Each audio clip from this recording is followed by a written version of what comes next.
वाले हैं रोम्बस का सेकंड पार्ट। जो दूसरा पार्ट है ये दूसरा पार्ट है, पहला पार्ट अपलोड कर दिया गया पहले ही। तो आइए दूसरे पार्ट में क्या क्या बची हैं बातें उनको सीखा जाए। तो हमने कहा कि पहले जो पहला पार्ट इसका आया उसमें हमने 4-5 बातों को सीखा, जिसमें पेरीमीटर था, एरिया था, और लास्ट की अगर 2 बातें रिवाइज करें, हम रिपीट करें उसको, तो दूसरी तीसरी और चौथी बात ये थी कि डायगोनल शीर्ष के कोडों को समविभाजित करते हैं, यानी बराबर बांटते हैं।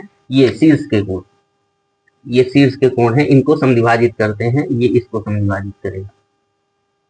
शीर्ष के कोणों को क्या करते हैं भैया मेरे, समविभाजित करते हैं, और दूसरा एक दूसरे को 90 डिग्री पे कट करते हैं। चलो यहीं पे शीर्ष मान लो है, ये है आपका भैया। अब हमने कहा आइए इनमें देखा जाए कि उसके बाद जो होने वाली बातें हैं तो वो क्या होंगी। यानी ये अगर शीर्ष के कोणों को समविभाजित करता है तो ये अगर थीटा है तो यह भी थीटा होगा, और जब ये थीटा और थीटा 2 थीटा हो गया एक एंगल, तो ये 180 माइनस 2 थीटा होगा। यानी जब वो भी आधा आधा होगा तो 90 माइनस थीटा होगा और 90 माइनस थीटा होगा, दोनों जोड़ेंगे तो 180 माइनस 2 थीटा हो जाएगा। इधर आपका ये समांतर है तो ये जेड दिख रहा है, यानी ये वाला भी थीटा होगा। दोनों लाइनें आपस में पैरेलल हैं, यानी ये ट्रांसवर्सल लाइन है जो डायगोनल खींचा गया है, तो ये थीटा, तो ये वाला कोण भी थीटा। ये थीटा अगर, तो इधर वाला जेड बन रहा है भैया, ये भी थीटा। ठीक उसी प्रकार यह भी 90 माइनस थीटा और यह भी 90 माइनस थीटा, ये कोण बनेंगे। अगली बात हमने कहा एक विकर्ण मान लो D1 है और एक D2 है। ये मान लो D1 है और ये मान लो D2 है, ये 2 डायगोनल इसमें दिखाए गए हैं। इन डायगोनल का माप दे दिए D1 और D2। अब हम कहेंगे जो उसमें सीखे थे उसके बाद वाला स्टेप जो है उसमें ये है कि डायगोनल एक दूसरे को बराबर डिस्टेंस पे कट करते हैं।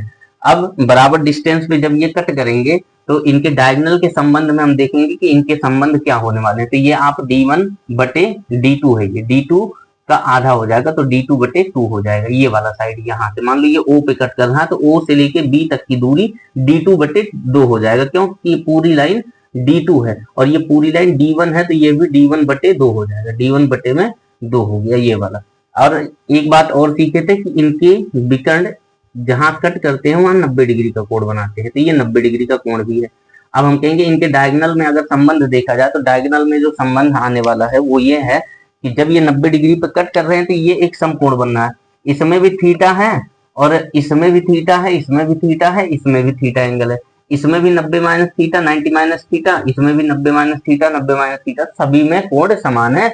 दूसरी बात 90 डिग्री जो कट कर रहा है इसमें भी है, इसमें भी है, इसमें भी और इधर भी है।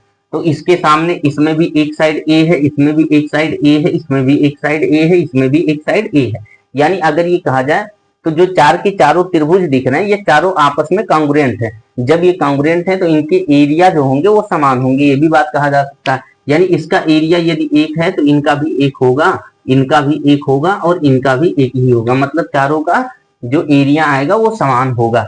चलो तो हम देखते हैं इनके विकर्ण में क्या संबंध है। पहले विकर्ण को देखेंगे तो अगर हम कहें कि जो त्रिभुज AOB दिख रहा है, AOB, इस त्रिभुज में AOB में अगर हम पाइथागोरस प्रमेय लगाएं, AOB में अगर हम पाइथागोरस प्रमेय लगाएं तो ये 90 डिग्री के सामने कर्ण है, और कर्ण के बाद जो 2 साइडें अदर बची हैं वो एक लंब है एक आधार है। अगर कंफर्म नहीं है तो थीटा के सापेक्ष और इस कोण के सापेक्ष निकाला जा सकता है कि कौन लंब है और कौन आधार है। लंब और आधार पहचान करने की एक ही ट्रिक है। अगर नहीं पता है कि कौन लंब है कौन आधार है तो याद रखिएगा, और एनसीईआरटी की बात है, आप 10th की 9th की एनसीईआरटी उठा के देखेंगे तो ट्रिग्नोमेट्री में बताया जाता है कि जिस एंगल के सापेक्ष देखा जाता है और यहाँ पे नजर, यहाँ पे दृष्टि होती है, तो जो दृष्टि रेखा होती है वो आधार होती है, और जो उसके सामने होती है जिस पे दृष्टि पड़ रही होती है वो लंब होती है। दूसरे वे में अगर कहा जाए तो आप ये कहेंगे एक सम्मुख भुजा और एक संलग्न भुजा, ये याद रखिए।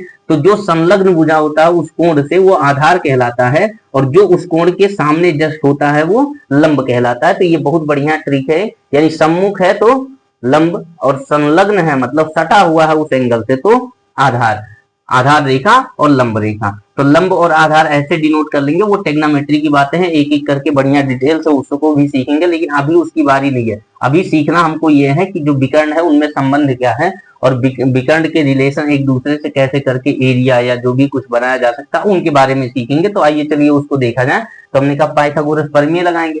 तो ये 90 डिग्री के सामने ये कर्ण बना। ये चाहे आधार मानो चाहे लंब मानो, दोनों का होना है गुणा। जब एरिया निकालते हैं तो गुणा करते हैं, उससे कोई फर्क नहीं होता है। तो पाइथागोरस प्रमेय लगाइए, हम कहेंगे ये ए स्क्वायर है, ए स्क्वायर बराबर ये इसका इस साइड का स्क्वायर प्लस इस साइड का स्क्वायर बराबर होगा। क्यों? क्योंकि एक लंब है एक आधार है, तो आधार का स्क्वायर प्लस लंब का स्क्वायर बोलिए, चाहे लंब का स्क्वायर प्लस आधार का स्क्वायर बोलिए, वो ए स्क्वायर के बराबर होगा। तो हम कहेंगे आओ चलो देखा जाए, तो जो D1 है D1/2 इसका स्क्वायर करेंगे प्लस ये साइड स्क्वायर कर दिए, प्लस एक साइड ये है आधार या लंब, तो D2/2 का स्क्वायर करेंगे। भाई आधार भी मान सकते हो, लंब भी इसको मान सकते, अगर ये आधार माने तो ये लंब हो गया और ये आधार माने तो ये लंब हो गया।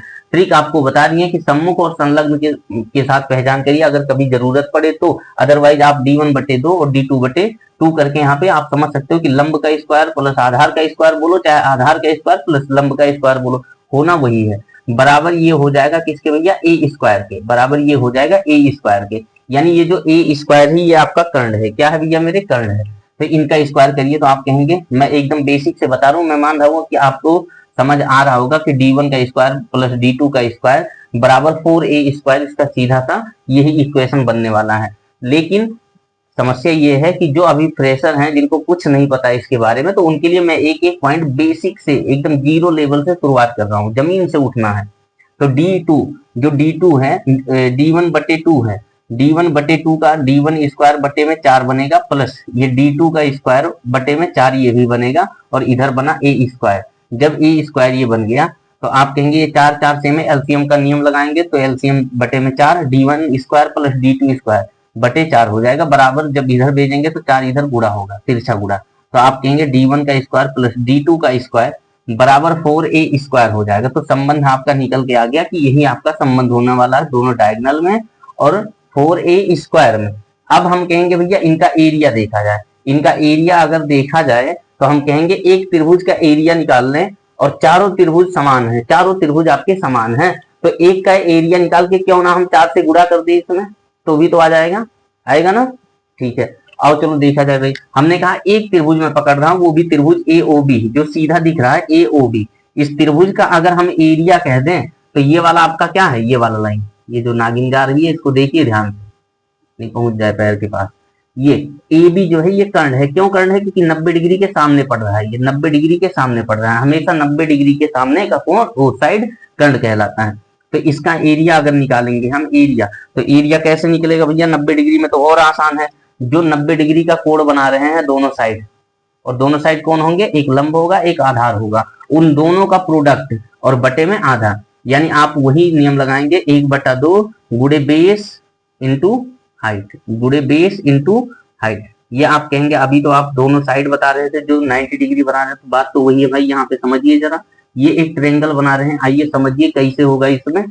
तो हम कहेंगे ये आपका मान लो ये बेस है, अगर बेस तो 90 डिग्री ये है, ये आपका हाइट हो गया, ये h है, h फॉर हाइट। लेकिन ये तब होता है जब इस एंगल की दृष्टि से हम देखेंगे, अपनी दृष्टि को यहाँ रखेंगे, दृष्टि जो आंख बनती है, मुझे आंख बनाना नहीं आता, अगर हम आंख को यहाँ पे रखेंगे तो आंख हमारी देखेगी सामने वाले साइड को, कहेगी लंब है, और जो उसकी दृष्टि रेखा है आंख से जो जा रही है और जहां हम देख रहे हैं, जिस टॉप पोर्शन पे हम देख रहे हैं और जहां पे हमारी नजर जा रही है, वहां से सीधा वो लंब और वहां से सीधा वो आधार। तो यही है, ये सीधा आपका आधार और ये सीधा जो देखा जा रहा है वो आपका लंब। तो आप कहेंगे ये बेस इंटू हाइट से समझ में आ गया कि यही आधार और लंब आपके बेस इंटू हाइट होते हैं। तो आप कहेंगे 1/2, और जो बेस है, बेस मान लो ये है, ये वाला कोण देख रहे हो, इस कोण के सापेक्ष देख लो, टेग्नोमेट्री में समझ आएगा, चिंता की बात नहीं है। बस ये समझिए कि ये हाइपोटेनियस है, यानी कर्ण है, तो एक बेस होगा एक परपेंडिकुलर होगा, यानी एक लंब होगा एक आधार होगा, और दोनों का गुणा ही होना है। हाइट मतलब परपेंडिकुलर वही होता है, लंब हाइट जो होता है वो लंब होता है। तो बेस का मतलब D1 चाहे लिख लो चाहे D2 लिख लो, बात तो वही होने वाला है भाई मेरे। तो D1/2 और एक होगा D2/2,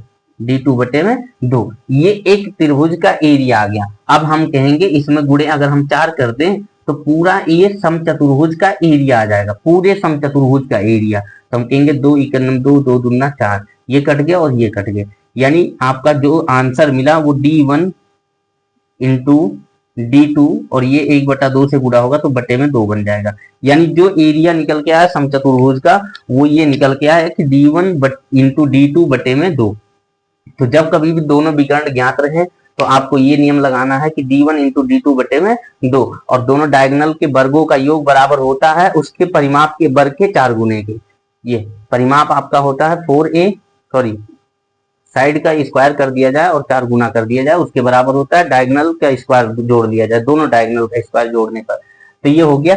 दूसरा एरिया निकालने का एक और बताया गया था तरीका, तो यहीं पे मैं ऑब्लिक टाइप का ऐसे बना दे रहा हूँ और लिख दे रहा हूँ।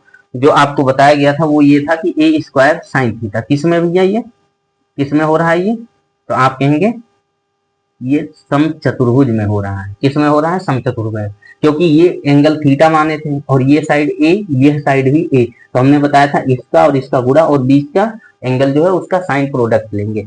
तो कहने का मतलब दो तरीके से इसका एरिया और इसके जो 4 बातें थे और 3 बातें ये 2 बातें, यानी 6 पॉइंट पे बात किए और एक पॉइंट और बचा है, उसको हम कभी एक छोटा सा शॉर्ट वीडियो में सीख लेंगे कि क्या है कैसे है, और बहुत नाजुक सी बात है वो, बहुत बड़ी बात नहीं है। तो जो कॉन्सेप्ट जरूरी थे जिनका काफी वेटेज होता है उनके बारे में हम चर्चा कर चुके हैं। हर एक बात को पूरा डिटेल से बताया गया है। अब जिम्मेदारी आपकी है कि आप पढ़ते कैसे हो और इसको कितनी गंभीरता से ले रहे हैं आप।